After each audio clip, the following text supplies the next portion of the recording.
Let's talk about counting the number of options that are possible in any given situation. We're going to start with a pretty simple example. We have an individual that has 2 different pairs of jeans, 3 different t-shirts, and 2 pairs of sneakers, and we want to know how many unique combinations could this person put together. Well, one way to solve the problem is not mathematically, it's just diagramming it. So I can sketch out and say, okay, we have a blue pair and a black pair of jeans. So identify the 2 choices there. Then for each one of those choices, we could pair that with a different t-shirt. So now I have 3 choices for the blue jeans and 3 choices for the black jeans for a total of 6. But for each one of those, we can go further and say, well, we've got 2 pairs of shoes that we could pair it up with. So now we're up to 1, 2, 3, 4, 5, 6, 7, 8, 9, 10, 11, 12 different choices for the items here, right? So 12 different outfits. Let's take a look at another one.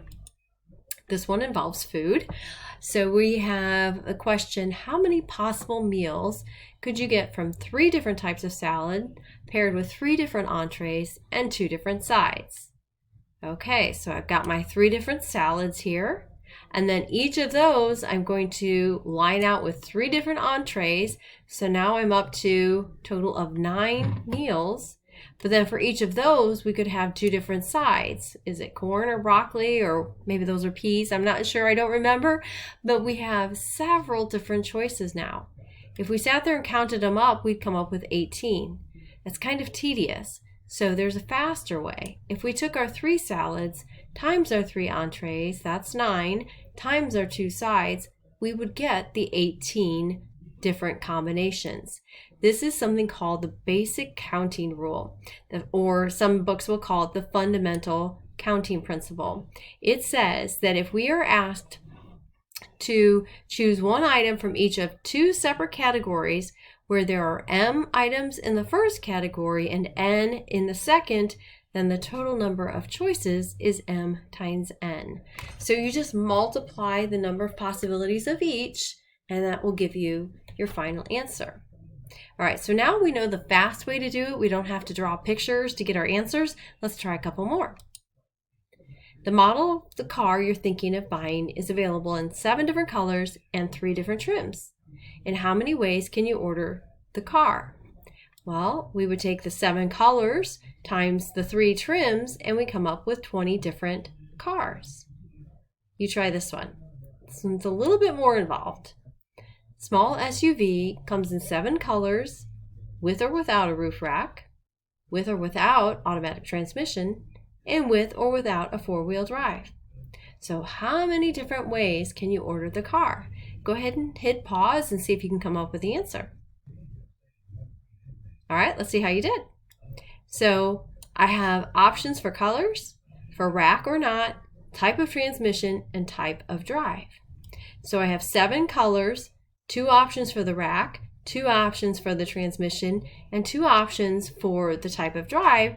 When I multiply it all together, that's going to give me 56 different cars. All right, let's try another one. This one involves numbers, and for some reason that tends to be a little bit trickier for students, so let's see if we can give this one a go. We want to know how many 4-digit odd numbers there are. Okay, so if it's a 4-digit number, the number on the left, the furthest left one, cannot be 0.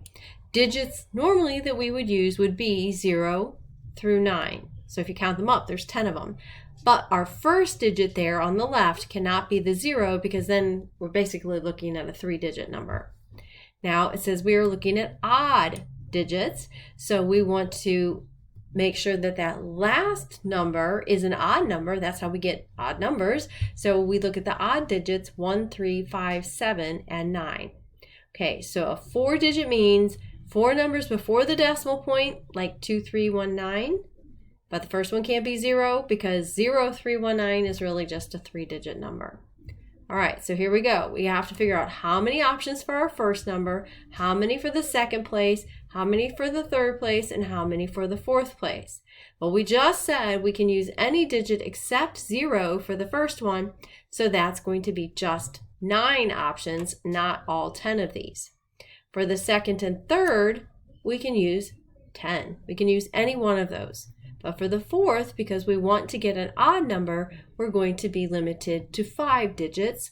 So my final answer here would be 4,500. All right, if that made sense, then see if you can try this one. Read it, hit pause, and then check to see if you got the right answer. Okay, how many 3-digit numbers without a repeat are there? Well, so I've got first, second, and third digits. Just like above, the first digit can't be a 0, or then we really don't have a 3-digit number. So we're restricted to 9 for that. The second digit, well, I don't want to repeat, so I've used up one of my 10 digits, so that means there's really only 9 left for the second digit. And if I don't want to use any of those, then I'm down to 8 choices for my third digit. So your final answer would be 648 different possibilities. Okay, so now let's try just a couple more. We've got a multiple choice test that has 10 questions.